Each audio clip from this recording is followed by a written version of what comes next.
साथियों, आज का जो विषय है बहुत ही ज्वलंत विषय है और बहुत सारे लोगों के फ़ोन आए और फ़ोन तो 3-4 दिन से लगातार ही आ रहे हैं। और जो आज घटना घटित हुई उसका हम लोगों ने पहले ही अनुमान लगा चुके थे। हम लोग आज का जो विषय है वो दिल्ली सरकार में मंत्री रहे राजेंद्र पाल गौतम जी, जिन्होंने आज इस्तीफा दिया है मंत्री पद से। साथियों, अभी अशोक विजयदशमी के दिन एक कार्यक्रम हुआ था दिल्ली में, जिसमें हजारों की संख्या में लोगों ने धम्म दीक्षा ली थी और उसमें बाबा साहब अम्बेडकर के द्वारा बनाई गई 22 प्रतिज्ञाएं पढ़ी गई थी। और उन 22 प्रतिज्ञाओं में जो पाखंडवाद है उसकी धज्जियां उड़ाई गई थी। उस दिन उस कार्यक्रम में दिल्ली सरकार में मंत्री राजेंद्र पाल गौतम मौजूद थे और मैं कहूँगा कि ये बहुत ही ऐतिहासिक और साहसिक कार्य राजेंद्र पाल गौतम जी के द्वारा किया गया। हम इसकी सराहना करते हैं, लेकिन हमें उसी दिन अंदाजा हो गया था कि जो दिल्ली का मुख्यमंत्री लालाजी है वो निक्करधारी है, आरएसएस का आदमी है। अब राजेंद्र पाल गौतम से बहुत ज़्यादा रुष्ट होगा, क्योंकि जो उनकी व्यवस्था बनाई हुई है हजारों साल से, ब्राह्मणवाद, पाखंडवाद, मनुवाद की जो व्यवस्था इन लोगों ने बनाई थी, उस व्यवस्था को चोट पहुंचाने का काम राजेंद्र पाल गौतम जी ने किया। और जिसकी पार्टी में राजेंद्र पाल गौतम जी मंत्री विधायक बने, वो पार्टी उस विचारधारा के खिलाफ है जिस विचारधारा पे राजेंद्र पाल गौतम जी चल रहे थे। मुझे लगता है कहीं ना कहीं राजेंद्र पाल गौतम जी को पहले भी अंदेशा था कि इन्होंने जो एक संगठन बनाया मिशन जय भीम, तब से ही केजरीवाल से इनकी खटपट चल रही थी और इनको ये लगा कि समाज की बात अगर हम नहीं करते तो ऐसे पदों पे रहना कोई फायदा नहीं है। और आज उन्होंने इस्तीफा दिया, ये लोगों में जग जाहिर है। लेकिन मैं इस पर्दे के पीछे खेल बताता हूँ आप लोगों को। जो खेल हुआ है इन 3-4 दिनों में, ये इस्तीफा देना माननीय राजेंद्र पाल गौतम जी के द्वारा, ये एक पटकथा है जो लिखी नागपुर में गई है, इम्प्लीमेंट केजरीवाल ने करी है और शिकार राजेंद्र पाल गौतम को बनाया गया है। राजेंद्र पाल गौतम अगर बाबा साहब अम्बेडकर के अनुयायी हैं और उन्होंने एक अच्छा काम किया है तो उससे उनको शर्मिंदा होने की जरूरत नहीं थी, ना ही इस्तीफा देने की जरूरत थी। वो इंतजार करते कि कब केजरीवाल बोलेगा और फिर उसकी असलियत सामने आती तो वो इसको हटाता, तो मुझे लगता ज़्यादा बेहतर होता राजेंद्र पाल गौतम के लिए। अब राजेंद्र पाल गौतम जी का इस्तीफा दिलवाया गया और उससे बुलवाया जा रहा है कि मेरे नेता के खिलाफ पूरी बीजेपी उतराई, मेरी पार्टी के खिलाफ पूरी बीजेपी उतराई। आम आदमी पार्टी के किसी एक भी सिंगल स्पोक्स पर्सन का कोई बयान नहीं आया इस धम्म दीक्षा को लेके या इसके इस्तीफे को लेकर के मंत्री जी के। तो इसमें अपनी आम आदमी पार्टी की कोई ऑफिशियल प्रेस कॉन्फ्रेंस नहीं हुई। अगर केजरीवाल इसको नहीं हटाता तो वो हिंदू विरोधी साबित होता, एक ये मैसेज आता। अगर इसको हटाता, जो कि हटाया गया अभी, तो दलित विरोधी साबित होता। अरे भाई, मनीष सिसोदिया के घर में रेड पड़ी थी, बहुत सारे एविडेंस मिले थे, उसको तो आज तक नहीं हटाया पद से। और सत्येंद्र जैन तो 4-5 महीने से जेल में है और यादाश्त भूला हुआ मंत्री है, अभी भी मंत्री है। ये कैसी व्यवस्था है? और एक हमारा व्यक्ति, हमारे समाज का व्यक्ति जो लाला जी भी कहते हैं कि मैं बाबा साहब का फॉलोवर हूं, भगत सिंह का फॉलोवर हूं। अगर बाबा साहब अम्बेडकर के द्वारा किया गया कार्य राजेंद्र पाल गौतम ने किया है तो वो गलत कैसे हो सकता है? अगर राजेंद्र पाल गौतम गलत है तो इसका मतलब केजरीवाल बाबा साहब पे भी उंगली उठा रहा है कि बाबा साहब अम्बेडकर गलत है। तो ये इस्तीफा दिया नहीं गया है, ये इस्तीफा लिया गया है और वहां पर इसके चमचे बैठे होंगे केजरीवाल के और इसको सिखा रहे होंगे कि आप ये बोलो, ये बोलो, ये बोलो। मैं राजेंद्र पाल गौतम जी से कहना चाहता हूं कि आपने बहुत ही साहसिक और निर्भीक बहुत अच्छा फैसला लिया है समाज हित में, लेकिन अपनी इस विचारधारा को बरकरार रखें। इस केजरीवाल से डरने की जरूरत नहीं है। जो देखना था आपने देख लिया मंत्री पद पर रहते हुए। मैं भी इसकी सरकार में मंत्री रहा हूं। ये लोग हमें काम नहीं करने देते, ना अपने समाज के लिए काम करने देते हैं, ना कोई योजना बनाने देते हैं। आपको बिल्कुल रोका जाता है हर जगह। आप इनकी आंखों में जब भी खटक जाते हो जब आप जय भीम बोलते हो। ये सिर्फ नाम के दिखावे के अम्बेडकर का नाम लेते हैं, नहीं तो ये सारे काम बाबा साहब अम्बेडकर के खिलाफ करते हैं।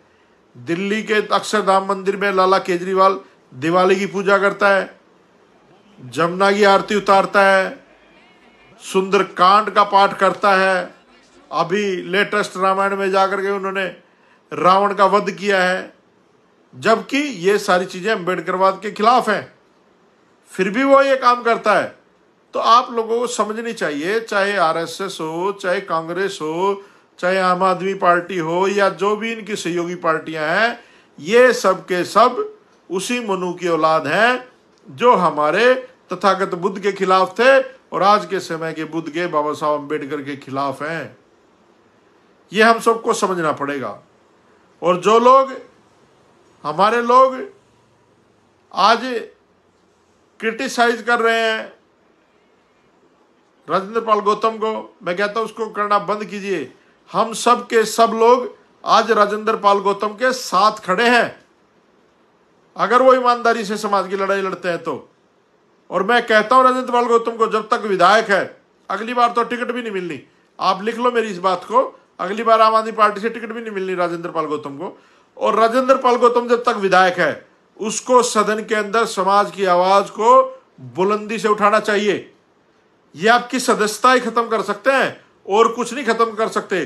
पूर्व मंत्री तो आपको केजरीवाल का बाप भी खत्म नहीं कर सकता, हटा नहीं सकता। पूर्व मंत्री तो आप हमेशा रहेंगे। और समाज के लिए आप एक आदर्श बने, समाज की लड़ाई को सड़कों पर लड़े। हम सारे लोग साथ हैं आपके, डरने की जरूरत नहीं है, घबराने की जरूरत नहीं है और इनके फेवर में बयानबाजी करने की भी जरूरत नहीं है। जो आप लगे हुए हैं कि मेरा नेता केजरीवाल, मेरी पार्टी आम आदमी पार्टी, अरे ये दलितों की बहुजनों की पार्टियां नहीं है। ये आप समझने की जरूरत है आपको। इनकी पैंटें उतरवा के देख लो, पैंटों के नीचे खाकी चड्डियां मिलेंगी इनकी। ये सारे आरएसएस के लोग हैं, बंदर बांट कर रखी इन लोगों ने। पहले इस खेल में सिर्फ कांग्रेस और बीजेपी थी और ये सारा बड़ा खेल जो मशीनों से खेला जा रहा है। पहले दो ही सहयोगी थे इनके, कांग्रेस और बीजेपी, दोनों मशीनों से चुनाव जीतते थे और जीत के आते थे। अब तीसरा हिस्सा लाला जी का भी हो गया है। हो सकता है लाला जी को गुजरात भी दे दें ये लोग, जैसे पंजाब दिया था। तो ये लोग चाचे ताऊ के बच्चे आपस में खेल बांट रहे हैं, कूद रहे हैं। समझने की जरूरत है बहुजन समाज के लोगों को। और एक और बात कहूंगा राजेंद्र पाल गौतम को, सावधान रहना, बहुजन समाज पार्टी में मत चले जाना, नहीं तो मायावती आपको ऐसा निपटाएगी आप सोच भी नहीं सकते हो।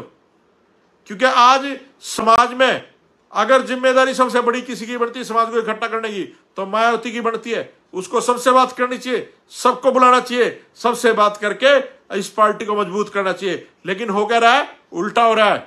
इस पार्टी को खत्म करने का काम मायावती कर रही है। और कुछ चंद चमचे लोग, जैसे मोदी के चमचे हैं वैसे सबके चमचे हैं, कुछ केजरीवाल के भी चमचे हैं, कुछ मायावती के भी चमचे हैं, सबके चमचे हैं। और चमचे तो चमचे ही रहते हैं भाई, कोई कुछ भी बोलता रहे, उनको बोलने दिया जाए। तो आज भी मैं कहता हूं आपको, आप बिल्कुल भय मुक्त होकर के दिल्ली विधानसभा में बोलिए। हम सब लोग आपके सहयोगी हैं, आपका साथ देंगे। आपने बहुत ही साहसिक कार्य काम किया है ये धम्म दीक्षा का प्रोग्राम करके। और उसके बाद जब केजरीवाल के ऊपर प्रेशर आया आरएसएस का, बजरंग दल का, बीजेपी का, तमाम हिंदू संगठनों का जो मनुवादी व्यवस्था के लोग हैं, उन लोगों ने केजरीवाल को बुला के समझाया कि इस मंत्री को हटा दिया जाए। और कैसा खेल खेलते हैं, हमारे आदमी को उसी के द्वारा इस्तीफा दिलाया जा रहा है और उसको अपने फेवर में बुलाया जा रहा है। मैं चैलेंज करता हूं केजरीवाल को, अगर उसकी मां ने दूध पिलाया है, अगर वो एक बाप की औलाद है ना, तो आकर के कहे सोशल मीडिया पे या प्रेस कॉन्फ्रेंस करके कि हम लोग बुद्ध के खिलाफ नहीं है, हम अंबेडकर के खिलाफ नहीं है, हम राजेंद्र पाल गौतम के खिलाफ नहीं है, और इनका इस्तीफा कैंसिल करे, इनको मंत्री रखा जाए। अगर उसकी औकात है, अगर वो चाहता है कि बाबा साहब के सपनों का भारत हो, तो राजेंद्र पाल गौतम का इस्तीफा मंजूर नहीं किया जाना चाहिए। ऐसे आदमी जो बाबा साहब को विचारधारा को आगे बढ़ाते हैं, ऐसे आदमी तो चाहिए। आप ढोंग करते हो, फिर केजरीवाल साहब दिखावा करते हो कि मैं बाबा साहब का अनुयायी हूं, मैं भगत सिंह का अनुयायी हूं। अरे भगत सिंह नास्तिक था और बाबा साहब ने हिंदू धर्म के लात मार दी थी। अब तू क्या करने वाला लाला जी, ये सोच। मुझे नहीं लगता कि कभी इस हिंदू धर्म को लाला जी छोड़ेगा या नास्तिकता के ऊपर आएगा। अरे इतना भी नहीं कर सकता तो कम से कम राजेंद्र पाल गौतम जैसे लोगों को सहयोग कर और उनको पार्टी में मेन पदों पर रखो, उनको कहो कि भाई काम करो बाबा साहब अम्बेडकर का। अगर तुम ये नहीं कर सकते तो मेरे देश के बहुजनों, आप लोगों से हाथ जोड़ के विनती है, देख लो इन सांप सपोलियों का चेहरा, इन नागनाथ सांपनाथ, और मैं कहता हूं इनके संभोग से जो पैदा हुआ ये लाला केजरीवाल है, सपोलिया है ये हमारे समाज के लिए। तो आपने देख लिया कि केजरीवाल ने पहले कैसे मुसलमानों को मरवाया, दंगे करवाए दिल्ली में, है ताहिर हुसैन को बेचारे को आज तक जेल में सड़ा रहा है। इसके जब बनिए पर ठाकुर में बात आई, बनिया जेल में पड़ा मंत्री इसका, फिर भी मंत्री है, उससे इस्तीफा नहीं लिया जा रहा, उससे सफाई नहीं ली जा रही। उसकी घरवाली भी जेल में थी, पिछले 4-5 महीने से जेल में स्तंत्र जैन, फिर भी मंत्री है। मनीष सिसोदिया को इसने वो दे दी, या भारत रत्न देने की ये बात कह दी कि भारत रत्न मिलना चाहिए इसको दो। अरे 12वीं पास आदमी, डिप्लोमा होल्डर और शिक्षा मंत्री बना रखा है, उसे अपनी एजुकेशन तो पूरी कर लेने देता, तब बना लेता। और दूसरा, दलित विरोधी आपके सामने साबित हो गया, मुस्लिम विरोधी अमानुल्लाह खान के बारे में एक शब्द नहीं बोला केजरीवाल। तो भाई ये व्यवस्था किनकी है, इसको एक कैसे चलाना चाहते हैं, ये आप लोगों को समझने की जरूरत है।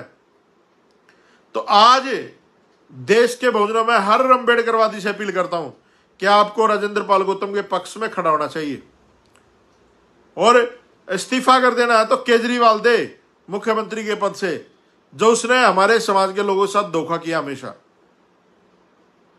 धोखा किया, दलितों के साथ हमेशा धोखा किया, मुसलमानों के साथ हमेशा धोखा किया, ओबीसी के साथ। तो ये समझने की जरूरत है, जो आदमी आरक्षण के खिलाफ आंदोलन चलाया, यूथ फॉर इक्वलिटी एक संगठन था, केजरीवाल ने उसके ऊपर प्रदर्शन किए आरक्षण के खिलाफ, वो बाबा साहब अम्बेडकर का अनुयायी कैसे हो सकता है, वो हमारा हितैषी कैसे हो सकता है। अरे जाग जाओ भाई, जाग जाओ मेरे देश के बहुजनों, और दिल्ली के जो चूड़े चमार हैं उनको जागने की जरूरत है। आज तुम्हें किसी केजरीवाल की जरूरत नहीं है। अगर 2 ही कम्युनिटी इकट्ठी हो जाए देश में और दिल्ली में अगर इकट्ठी हो जाए तो आप अपना मुख्यमंत्री बना सकते हो। तो साथियों, मैं आपसे अपील करता हूं फिर, और राजेंद्र पाल गौतम को भी चेताता हूं कि इनके फेवर में बोलने की जरूरत नहीं है। ये आपको ऐसा बना देंगे, आपको जो है ना पार्टी से भी निकाल देंगे, धीरे धीरे आपको राजनीति से भी निकाल देंगे और आपको समाज का भी नहीं रहने देंगे। आप जब तक विधायक हैं सदन के अंदर समाज की आवाज उठाएं और इनसे कहो कि SC/ST कंपोनेंट फंड का जो पैसा है वो कहां लगाए हो केजरीवाल साहब, उसका हिसाब दो। कितना फंड एलोकेट किया आपने, उसका हिसाब दो। अब एक एक बात का हिसाब मांगो दिल्ली विधानसभा में। मुझे नहीं लगता है अगली बार आपको टिकट देंगे। तो आपके पास जो समय बचा, बहुत समय बचा, अभी तो 2025 में चुनाव है, इनका जीना हराम कर दो मनुवादियों का विधानसभा के अंदर और अपनी आवाज को पुरजोर तरीके से उठाओ। अगर आप यही कहते रहे मेरा नेता केजरीवाल, मेरी पार्टी आम आदमी पार्टी, तो आपको इस समाज में भी खत्म कर देंगे, आप समाज में भी खत्म हो जाओगे और आपको कोई पूछने वाला नहीं है। अब अगर आंदोलन की बात कर दी तो आंदोलन में आ जाओ। आपसे मैं हाथ जोड़ के अपील करता हूं, हम सब लोग आपके साथ खड़े हैं। तो सारे के सारे लोग आप जितने भी मुझे देख रहे हैं, सब के सब लोग इस वीडियो को शेयर करो, ताकि ये बात जहां हम पहुंचाना चाहते हैं वहां तक पहुंच जाए। और मेरे जो साथी बाम साहब के साथी हैं, चाहे बीएल मातंग साहब हैं या कुमार काले साहब हैं, इन लोगों से भी निवेदन करूंगा कि आप लोग भी राजेंद्र पाल गौतम से बात करो और इसको आंदोलन में बढ़ चढ़ के हिस्सा ले, इसके लिए प्रेरित करो। इसमें कोई दौरा नहीं है कि राजेंद्र पाल गौतम अंबेडकरवादी नहीं है, वो बिल्कुल अंबेडकरवादी है। लेकिन मैं फिर कहूंगा कि इस पार्टी के आवरण से बाहर निकले। आज समाज को आप जैसे, हमारे जैसे लोगों की जरूरत है। आज बाबा साहब अंबेडकर के सपने को बचाने की जरूरत है। अगर हम लोग इन्हीं पार्टियों को गुणगान गाते रहे तो मुझे नहीं लगता ये पार्टी आने वाले समय में संविधान को जिंदा छोड़ेगी। अगर संविधान नहीं बचा तो सोच लेना हमारे हक और अधिकार नहीं, हमारी नस्लें भी बर्बाद हो जाएंगी। तो नस्लों को अगर बचाना है तो सबको सड़क पे आना पड़ेगा। और बहुत अच्छा काम सामाजिक संगठन कर रहे हैं। विजय कुमार ओबीसी भाई हमारे से बातचीत करते रहते हैं, वो मध्य प्रदेश में ओबीसी महासभा चलाते हैं, जिसका उन्होंने गठन किया था। बहुत जबरदस्त तरीके से मूवमेंट चल रहा है, देश में पूरे में मूवमेंट चल रहा है इस मनुवाद और ब्राह्मणवाद के खिलाफ। तो आप लोगों से भी निवेदन है, जितने भी लोग देख रहे हैं, कि ये जो दीक्षा समारोह है अगली बार और बड़ा करेंगे। देखते हैं केजरीवाल जैसे लोग कहां तक रोक पाते हैं। हम सब अगर बाबा साहब अम्बेडकर के अनुयायी हैं तो बाबा साहब अम्बेडकर के दिखाए हुए रास्ते पे हम सबको चलना पड़ेगा। और हम सब लोगों को एक ही नारा देना है कि बच्चा बच्चा भीम का, है ना, बाबा साहब की टीम का। और ये देश बौद्धमय देश बने, बुद्ध का देश है ये। जब इस देश का प्रधानमंत्री विदेश में जाता है ना, तो वहां पर बुद्ध की मूर्तियां लेकर के जाता है और कहता है कि हमने लोगों इस दुनिया को बुद्ध दिया, युद्ध नहीं दिया। और इंडिया में बौद्धिस्टों के खिलाफ इन लोगों ने युद्ध छेड़ रखा है। बौद्धिस्टों को ऐसे देखते हैं कि जैसे हम पाकिस्तान से आए हैं। अरे ये देश बौद्धिस्ट देश है। सम्राट अशोक इसके जनक हैं। इसमें उन्होंने अपना सारा सर्वोच्च त्याग करके इस लड़ाई में अपनी लड़ाई लड़ी और बौद्धिज्म को इस मुकाम तक पहुंचाया। तथागत बुद्ध ने अपना सब कुछ राजपाट छोड़ करके इस रास्ते को अपनाया। बाबा साहब अम्बेडकर ने सब कुछ छोड़ छाड़ करके इस रास्ते को अपनाया। और मैं अपील करता हूं, जो भी लोग दिखावे के बौद्धिस्ट हैं वो बौद्धिज्म में सही में आ जाएं। दिखावा अब नहीं चलेगा। आप लोगों को अपने स्वार्थ छोड़ने पड़ेंगे और इस देश में बौद्ध में भारत की कल्पना को साकार करना पड़ेगा। तो साथियों, आप लोगों से निवेदन है कि इन बेरूपियों को संभालो, इनको देखो और इनको परखो और इनकी पैंटें उतरवा उतरवा कर देखो। सबके नीचे जो ना खाकी चड्डी मिलेगी आपको। ये आरएसएस की औलाद है सारे के सारे, चाहे कांग्रेस हो, चाहे बीजेपी हो, चाहे आम आदमी पार्टी हो। और हमें इनसे बचने की जरूरत है। और जो भी इनका सहयोग कर रहे हैं, चाहे बहुजन समाज की पार्टियां ही क्यों ना हो, उन लोगों को भी एक नकाब करो। क्योंकि बहुत सारे लोग ऐसे हैं जो उत्तर प्रदेश में या हरियाणा में या पंजाब में इस बीजेपी को सपोर्ट करते हैं पिछले रास्ते से, ताकि बीजेपी की सरकारें बन जाएं। तो ऐसे लोगों को भी बेनकाब करना है। जो समाज में ईमानदारी से काम नहीं कर रहा वो हमारा नहीं हो सकता। तो साथियों, ये बात मैंने आप लोगों के आगे रखनी थी। आप लोगों से निवेदन है कि इस वीडियो को ज़्यादा से ज़्यादा शेयर करें। और हम निस्वार्थ रूप से, अगर राजेंद्र पाल गौतम ये कैसेट बजानी बंद कर दे कि आम आदमी पार्टी मेरी पार्टी है, केजरीवाल मेरा नेता, ये है वो है फलाना टिकड़ा, तो ये चीज़ें बंद करें। और समाज की लड़ाई अगर लड़नी है तो हम उसके साथ हैं। किसी भी तरह से अपने आप को कमज़ोर ना समझे। हम लोग किसी से डरने वाले नहीं हैं। आरएसएस वाले तोप लेकर आ जाएं, बंदूक लेकर आ जाएं, जो मर्जी लेकर आ जाएं, हम लोग बाबा साहब अम्बेडकर के सपनों को, भारत को बना करके रहेंगे। तो आप लोगों से निवेदन है कि ज़्यादा से ज़्यादा लोगों तक इस बात को पहुँचाएं। जय भीम, नमो बुद्धाय साथियों। अगर आप चाहते हैं गरीब हर वंचित इंसान की आवाज आप तक पहुंचे तो हमारे चैनल को सब्सक्राइब करें और बेल आइकन का बटन दबाना ना भूलें। देखते रहिए बहुजन न्यूज।